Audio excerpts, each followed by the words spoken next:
The following broadcast may contain explicit language and adult themes. Viewer discretion is advised. The opinions expressed in this broadcast are those of the hosts, talent, and guests, and do not reflect the opinions, views, and standards of Pyro Media Enterprises, affiliates, subsidiaries, or its members.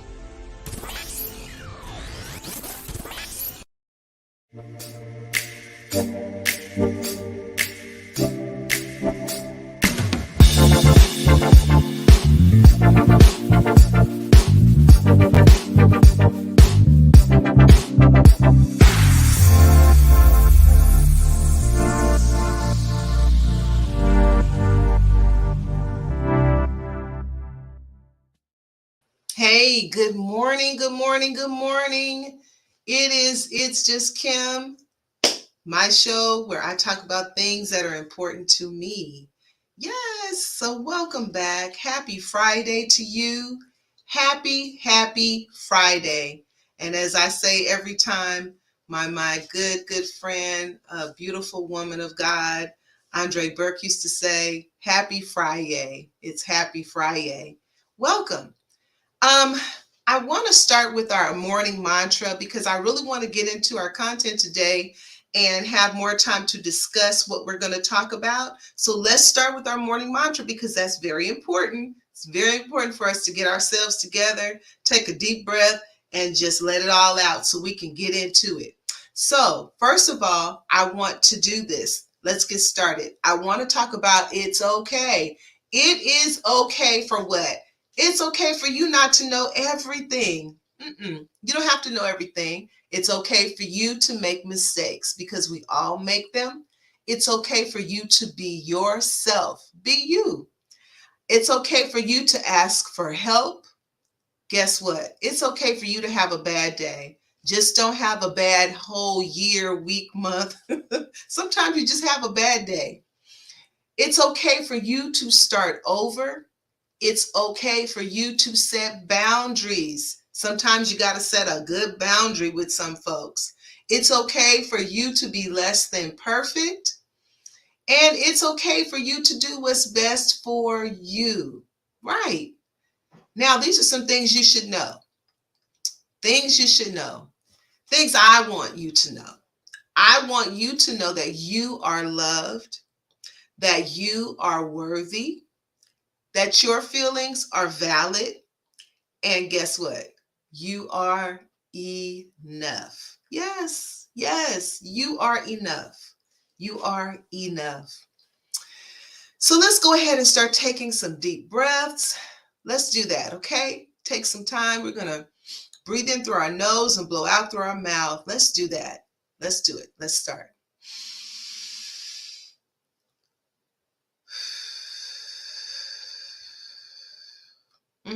That feels good. Let's do it again.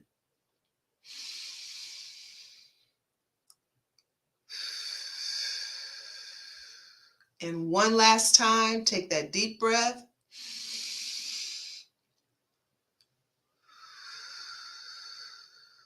All right. It's time to get started. So today we are back. A couple weeks ago, we talked about sibling rivalry, and we're going to talk about sibling rivalry part 2. All right. So let's go ahead and get started. Come on.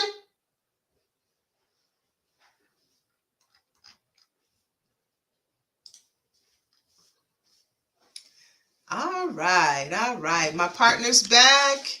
He's here joining me today. We are going to talk about sibling rivalry part 2. I got a lot of good comments, a lot of good feedback on this show a couple weeks ago when we did part 1. And we talked about sibling rivalry. You know, it's a real thing. It's not a figment of your imagination. Sibling rivalry is a real thing. And people deal with it. And it's not just children. And that was the one thing that I discovered in some of the readings that I had done about sibling rivalry was that people have more issues with sibling rivalry in their adult life than they do when they're children. sometimes they're affected more deeply as adults if it's not something that's resolved when you're a child, or if it's not something that you kind of move past or you grow out of. And so sometimes people tend to think, or they dismiss us because they feel like, oh, you should be over that, or you're being real dramatic, or you're being just immature. You should have gone, moved past whatever issues you and your sibling had when you were children. But people don't realize that sometimes that stuff cuts deep. It cuts deep. And so because it cuts deep and because it's embedded in you, some of the things that are said, or the ways that you were treated,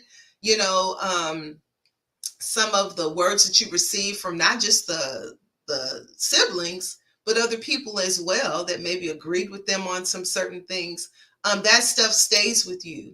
I can think about some words that I received, not from my parents or my siblings, yeah, some of those, but just in general, some things that kids said to me when I was like 7, 8, 9 years old. That stuff still sticks to this day. Now I'm not, upset about it anymore. I mean, I've gotten over it, but just to think that something someone said to me when I was 8 or 9, 10, 12 years old is still in my mind, fresh in my mind as if they said it. Yeah, it cuts deep.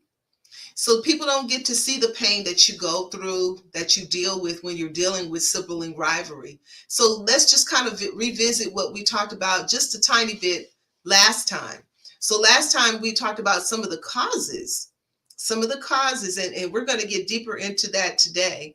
Some of the causes are parental favoritism, parental immaturity. Yeah, we mentioned that. Sometimes parents just don't have the tools or the skills, when they start out in their parenting, or maybe when they start parenting more than one child, they don't have those skills, those tools to know how to make each child feel loved and needed, and to deal with the rivalry when they see it and not ignore it. It deals, a lot of times it comes from your birth order. Sometimes the oldest may have a little bully behavior. Thank God I never did that. I never bullied my younger siblings. I'm the oldest in my family. I never bullied my siblings. We were, it was funny because, you know what, let me step back a bit. I can't say that I never bullied. No, I was put in a position as the oldest and given a lot of responsibility to be the oldest, and to be responsible for them, almost like parenting, almost put in a parenting position. And maybe my siblings thought of it as bullying. I don't know. I've never asked them, but I don't think so. But who's to say? And so those something you want to share with them and just kind of get being the youngest. While I'm talking about it, I'm thinking like, did they think that I was a bully? Eat your food. I said eat right now, so. And you know what? And you don't think about those things as being a bully. Right. You think of if mom gets home and you guys haven't eaten your food or cleaned up or took your bath, I'm going to be the one who's going to suffer. Right. So don't laugh at me, okay? I'm not a bully. I'm laughing with you, not at you. Oh, okay, whatever. We say with a bully, I was like, ooh. Being the youngest, like, I don't know. It determines on how you see it. What lens you're looking for. Right. And that's interesting because it's funny because you are the youngest and I am the oldest. From bullying and leading is very yeah. That's right. I was leading. I was being the leader, But, well, I've been called a bully as a leader before, so I get it. Hey, me too. People's interpretation. Exactly.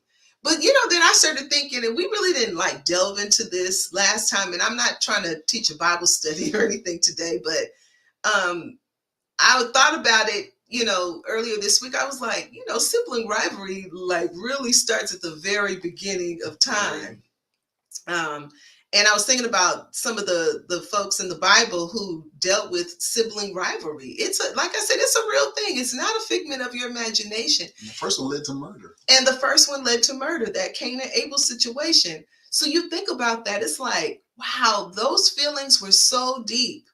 The jealousy and the envy was so deep that one sibling decided to take the other one out, and almost not even be remorseful about it. It's like, yeah, whatever. Am I my brother's keeper? Well, heck yeah, you are. Then Ishmael and Isaac and Esau and Jacob, and even Leah and Rachel and Joseph and his brothers. You often talk about that in sermons that you preach. Abimelech and his brothers. There's a lot of sibling rivalry that has taken place in the Bible.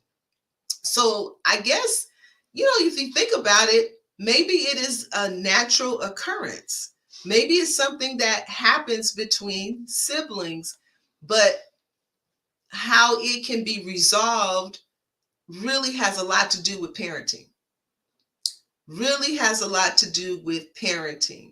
And so I think that's kind of where we're going to kind of delve into today, because we have not been perfect parents, but we've done some things on purpose.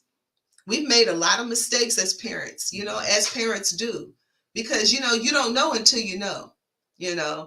I always say I was the practice child. Yeah. So by the time they got to my brother, they pretty much had it down pat. Go ahead. I was just going to say that I think that just as humans, the human race, if you will, human beings, we have a natural built-in competition. And it could be from the beginning. I mean, people walk by. I remember William was a baby. He was like a 10-pound baby, y'all 10.5. People walk by, you see how big that baby is? Oh my God, that's a big, healthy baby. They were ignoring every other baby in there. But it almost became like wow. Then when you play sports, like he's the MVP or he's the best, and they only set the bench. I mean, she won the spelling bee. She's brilliant. She's smarter than every other kid in the class, I mean, you start getting separated, whether it's classism or academics or athletics, whatever it is, you become that premier or prima donna or whatever it is, I mean, from awards in movies and things like that, and singers, some just rise to the top, and sometimes like, man, I know dude in the corner, I'm trying to be funny, but he smoked crack, but he seemed better than so-and-so, you know what I mean? But that competition thing, I think it starts just in humans, period. It's naturally in us. If we're not careful, we're allowed to affect all areas of our lives. I tell preachers, there really shouldn't be no competition. There's enough souls out here to be saved. I say things like that, but some people really get into, he preached better. His style is different, but now he preached better, because you can't preach a better gospel. It's one gospel. Yeah. The one anyway. But I'm going on with that. And that's very true. So it is a human thing to have some type of rivalry, or to be apt to be competitive, if you will. Competition, I don't think there's anything wrong with competition. Not a bad thing. It's just how you handle it. Yeah, I think it's very natural. We just tend to be competitive people and human beings. And so, yeah, I think that's true. Very true. I want to say this, though. And I think we've experienced this. We have 4 children. 3 of them were born like with 2 and 3 years in between. So our oldest daughter is in her mid-30s to late 30s. Late 30s. Our middle child, she's in her mid-30s, and our son, he is his early 30s. And then we have another daughter who is just turned 20 this year. And so that's an 11-year span. So it was an 11-year span when she was born. So the thing I want to point out here is that we have to keep in mind that every sibling came into the family group, if you will, at different times. And as parents, we were different. We had a different amount of resources. We were at a different place in our own personal search for ourselves. We were very young parents. And so I was 22 when my oldest child was born, and he was 24. And by the time the third child was born, I was 27 and he was 30. And so that's young. And we didn't realize how young we were until our adult children turned the ages we were when we were having children and starting a family and buying a house and, you know, living a real deal adult life. So that's one of the things that we, you know, when you grow up and you start really, you know, be having some awareness about where you fit into your family and what was going on in your family and the struggles that you had. Our youngest daughter, she came in at a great time in our lives, financially, resource wise. She came in at like perfect timing. She never knew anything about the truck that he drove.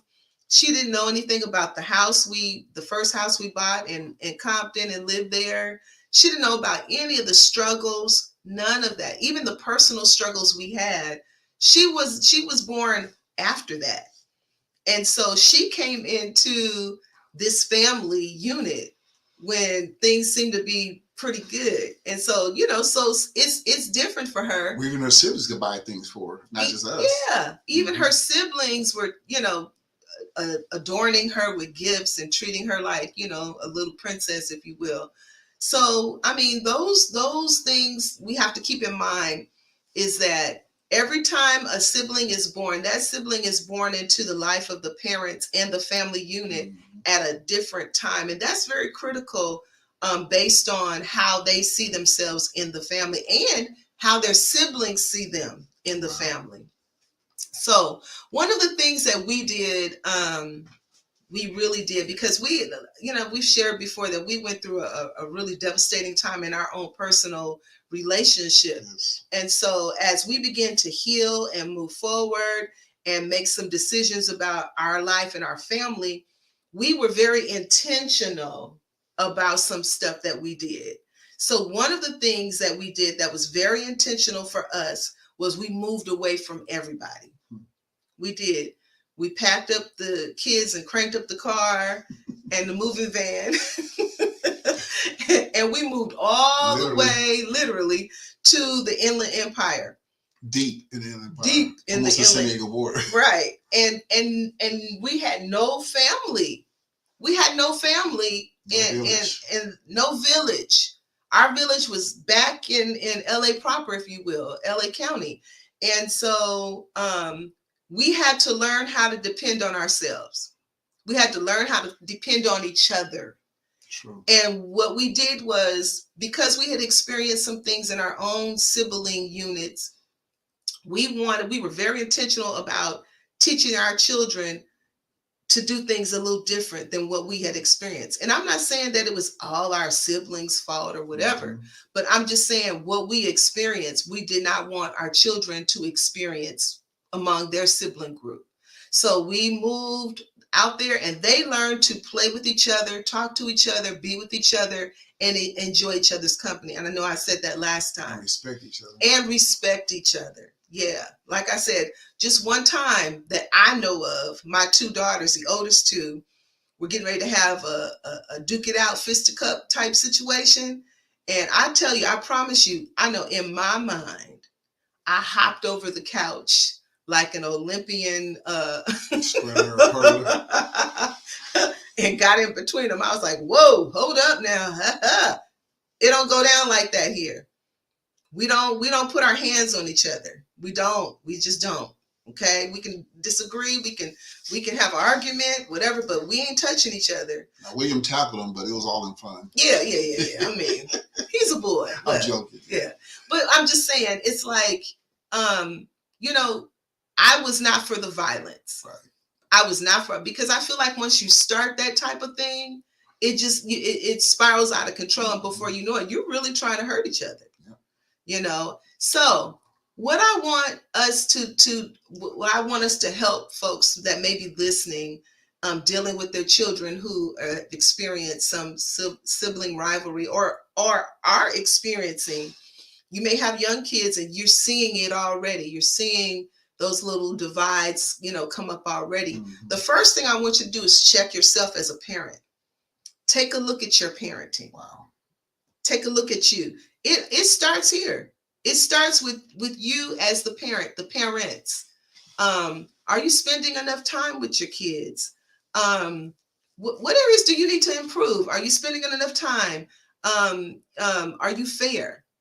You know, do you favor one child over the other? Are you making one child the heavy, the one who has to be responsible for everybody and everything? And when things don't work out the way they're supposed to, you know, are you getting on that one child? That builds up resentment. I remember this, you know, and I'm sure my sister doesn't remember because she was really little, but my sister was breaking out. She had eczema really bad when we were growing up, and our mother had died. And so it was just me, my dad, with my two siblings, and we were doing it, right? Making things happen.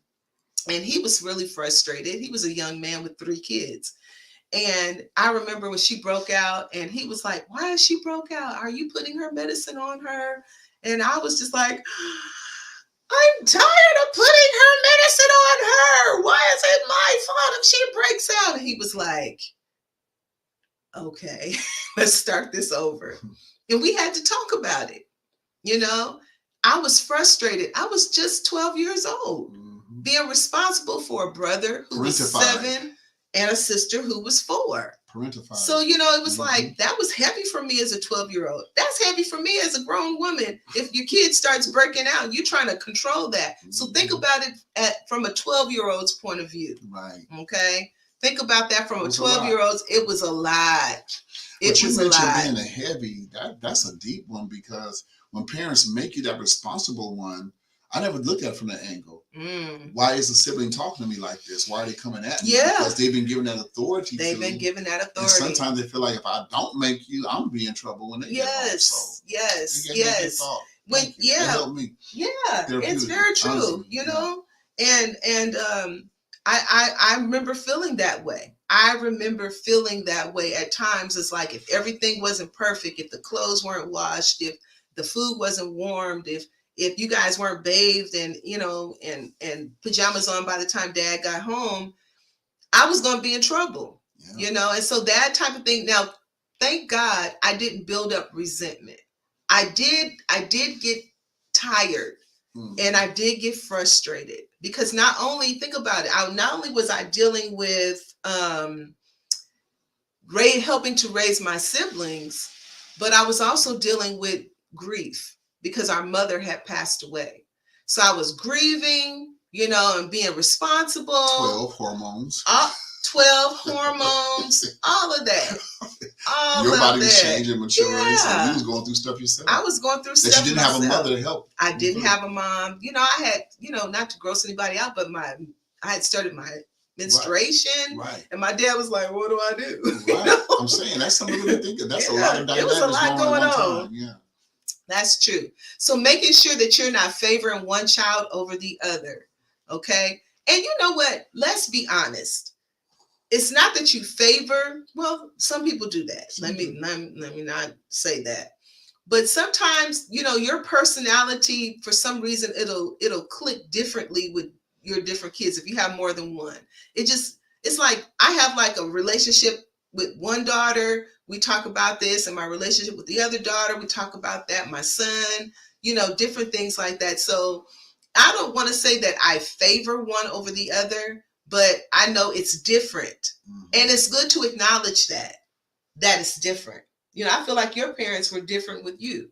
You know, by the time you were born, I'm sure they had money. Yeah. They were settled. They weren't, you know, trying to, you know, choke you every time you did anything. I mean, I just remember, you know, with my kids, everything was like, you know, you were frantic about certain things. I remember when my granddaughter was born and she would go get dressed up in all of these, what I call costumes. It would be a mess. But it was just so cute to me. But I remember when my own kids did that, I was like, "No, what are you doing? You know, just company is here." Yeah. Yeah, company is here. What are you doing? Why do you have that on? You know, be laughing, baby. Right. She's being a child.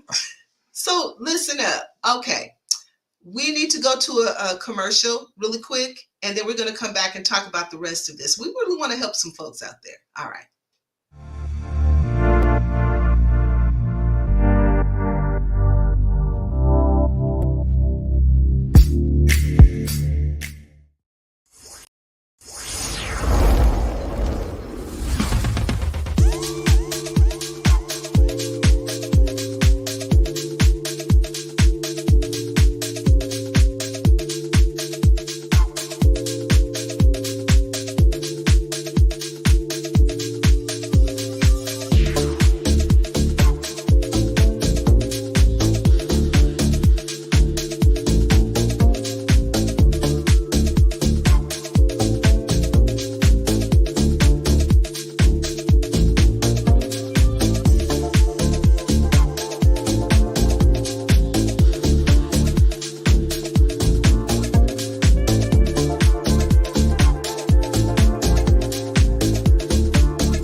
This episode is sponsored in part by Bullet and Flight Radio.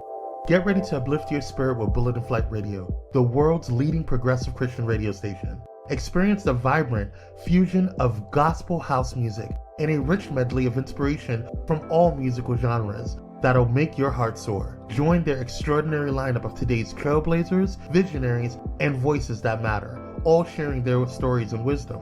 Stay plugged in around the clock as they broadcast unmissable content 24/7. Your go-to station for all things inspiring. Become a pilot today by visiting bulletandflightradio.com. Bullet and Flight Radio. Your story, our station.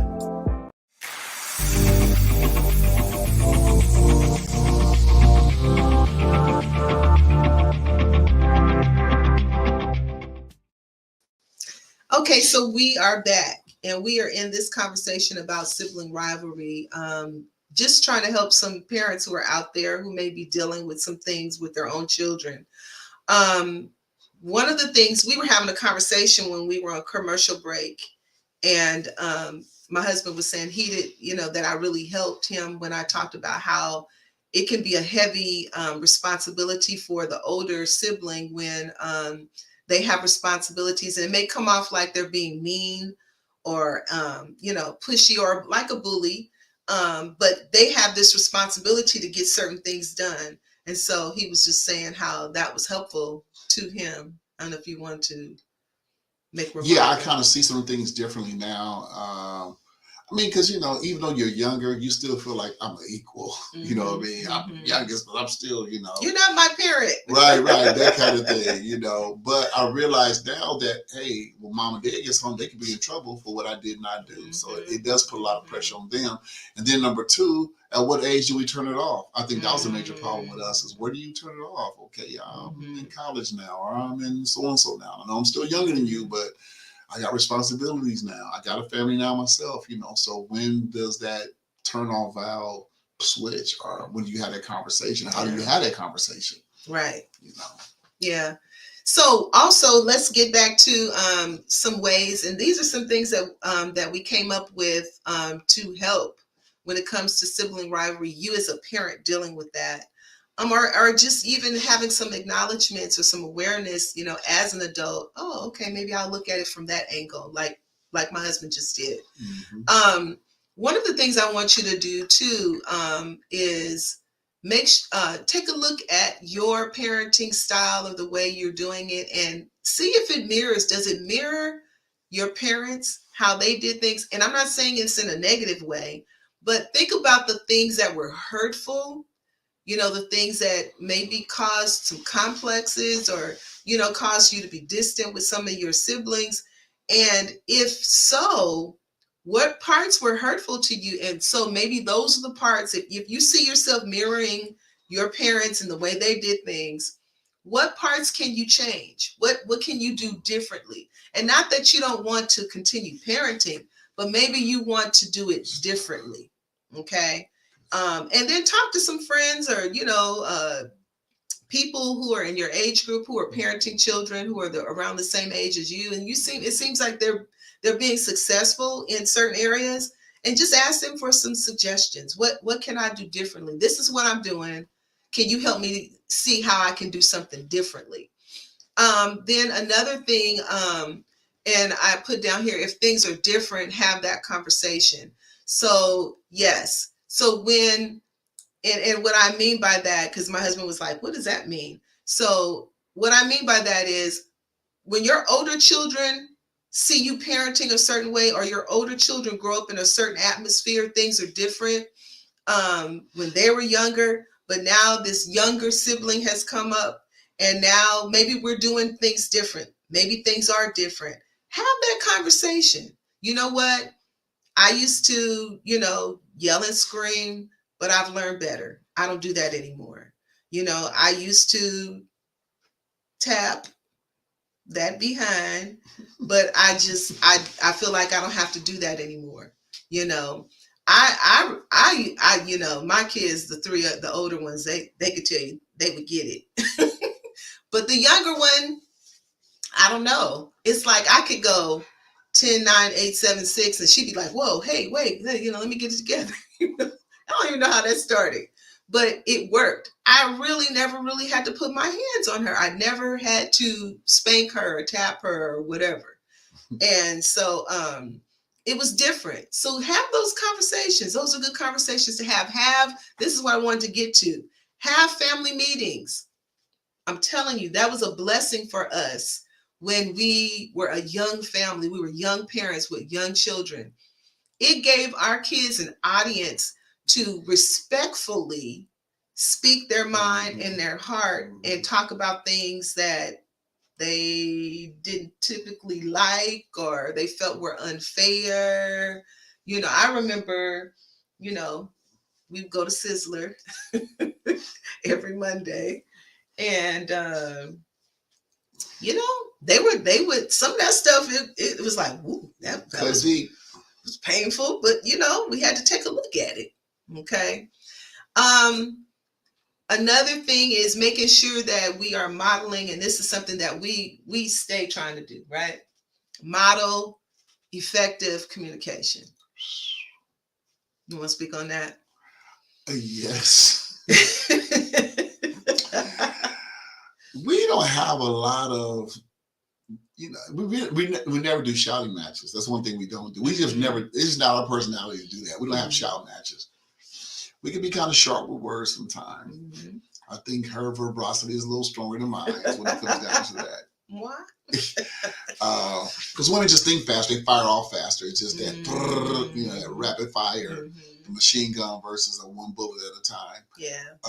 But we do try to model that effective communication. And after she studied MFT therapy, we learned about effective communication, reflective listening. We taught that in our couples classes, reflective listening, repeat what the person said, things like that. So we really do try. I mean, sometimes your emotions get the best of you, right? But get back on and ride again. You know, right. Get back up. You fell off the horse, get back on and ride again. You know, it definitely works, and it's worth talking about. And then teach them not to formulate an idea before this person finished speaking. We already think of something to say back, so you're not really listening. You're just firing off and going back and forth. So we really try to model that. Yeah, it's important to do that. It really is, and to do it in front of your kids. And I used to believe that you shouldn't argue, and I still believe that you shouldn't be having these like serious arguments in front of. But if you're gonna, in a healthy way, have a disagreement and come to a conclusion, if you feel like you're able to do that in front of your kids, and that's a good way to model that you know they can you know come to some conclusions on some things, and so I think it's important to do that. This one thing that I kind of want us to delve into really, make sure that you make yourself 3 things to your children, in front of your children. Make sure that you are human. So what? You make mistakes, you blow it. Relative to them, okay? They can relate to you, you can relate to them.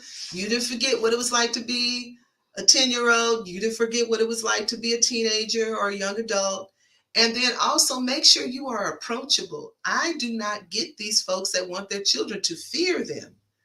Now, fearing me and respect is one thing, but being afraid, why would I want my child to be afraid?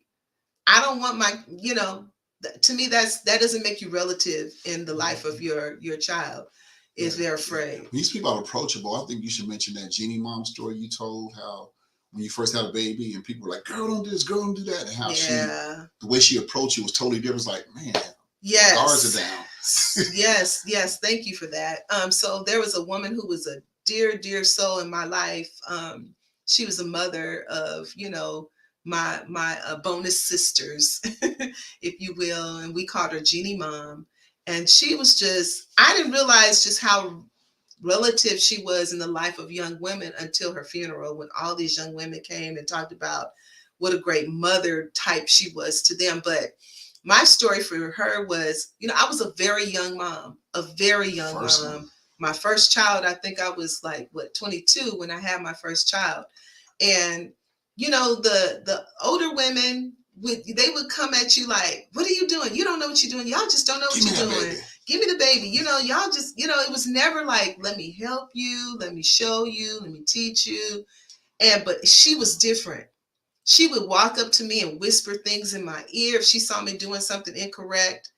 And that was a blessing, because she would help you and show you. She would show me. And that's, and that's what I really try to pride myself on, dealing with young women myself, is I never, I tease with them, but I always try to make sure that I'm approachable. So if they're having an issue or problem, or they have a question, that they can come to me, and I'm not going to make them feel bad about coming to me about something they don't know. If you don't know, you just don't know. And raising kids, yeah, we got the Bible and we got all that. But when you're a brand new parent, you haven't read a manual, and babies don't come with manuals, and every baby is different. Every 2-year-old is different. Every 10-year-old, every 15-year-old, they have similar qualities, but they are different individuals. So make sure that you're human, that you can say to your child, I'm sorry, I blew that. Mommy was wrong. Daddy was wrong. I didn't, or I'm sorry, I misjudged something. I apologize for that. Being the type of parent that is relative and says, I make mistakes, I was wrong. I'm telling you, that is the best way to heal injuries in your relationship with your children, and also to build a good, healthy relationship when they become adults. A lot of times kids grow up and they have all this issue. They have these issues and feelings about their parents. They don't really want to talk to them. They don't really want to spend time with them because they had such a negative experience with them as young people. And I thank God, that it seems our children enjoy spending time with us. Yeah. We, as a family, we love each other. Have we had issues and problems? Of course, every family does. So we're not a perfect family, but we love each other and we support one another. And we give to each other, and we laugh at each other. We laugh with each other. All of that. Yes. So, babe, I don't know if you want to make some closing remarks. I just, sibling rivalry is real. And as a parent, it starts here. We have to take a look at us, how we are parenting, what we are doing. Are we repeating some of the same things that took us out, that made us feel away? So if I just saw something on Facebook that said, I think it's Brother Lavelle posted, me, he put me, and then semicolon. I'm not going to be like my parents. I promise I'm not going to be like parents. Then he put me now, or me later. Why is every light on in this house? Who got every light on this house? Yep. We end up repeating some of the same thing. Like, man, I sound like my parent. I sound like my parents, and not everything they gave us was bad. So don't throw out the baby with the bathwater, but realize what works for you right now. Yes. Our kids are much more advanced. I used to say back then, and I think it's even might be a scripture, not for sure, but wiser but weaker. Man, they smart. They get on computers. They do stuff on their phone. You got 3 and 4-year-olds on the phone now. Boy, what you order? Swiping. Order something, and something coming to your front door, like, well, how you got to do that? That kind of thing. They know how to do that. But at the same time, suicide rate is up. Yeah. Mentally they're in a different place. They can't handle this, and nobody talking about me. I mean, it's funny you talk about sibling rivals. Very fragile. Talk about sibling rivals. Sometimes, especially in our race, skin color. Yeah. Darky. You the darkest, and I was called the yellow banana. Yeah. You were adopted. That's why you darker than everybody else. That kind of thing. It's like, no, I'm not. Little kids, you believe that? No, I'm not. Right. We thought you on the way to church one day. No, it didn't happen. Right. Mom and dad ain't gonna tell you the truth because they don't want to hurt your feelings. Right. It's like those kind of things. That. Yeah, it's just like there's all kind of things that can creep in, but I think that it can be fixed. It can be repaired, but you have to be willing to. Or you can set some good boundaries, with your siblings, and you guys can, make some changes, or take some space, take a pause, like I said before, and move forward. Let me say this though: this series really helped me to see me, and not look at everybody else and shift the blame and throw the blame. Right. If they hadn't did this, I would have done that. They hadn't done it, helped me see me. That's good. So I thank you for That's that. good. All right. So look, parent on purpose. Do that. Parent on purpose. Pop. What is your pop? What is your purpose? What's your purpose for your family, your children, your family? I mean, your kids. Do that. Do it with purpose. Love on them. Be relative. Be human. Okay? And say you're sorry. Okay, so until the next time. Yeah. It's just Kim. And put Pop on there real quick so we can trademark it. Print it on there real quick, Pop. Parent on purpose. That's our new series. And I think you're going to be seeing a whole lot more of this gentleman right here because we vibe together real good. Okay. Man. So thank you for joining us. There it is. Pop. Hey, Parent on that's purpose. Ours. TM trademark already. Boom. It's etched in stone. All right. All right. We love you. Until the next time. You take care and you stay safe.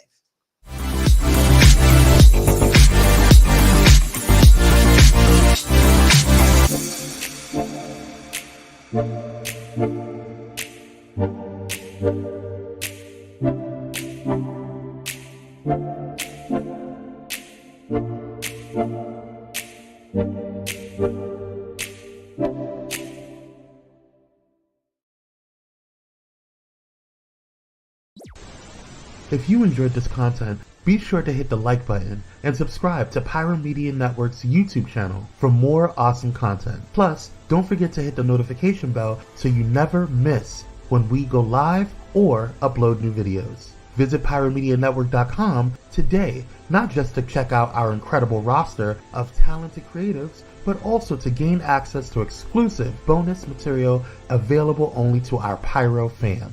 Show your support for this Black-owned indie network by donating today. Help us keep igniting brands everywhere.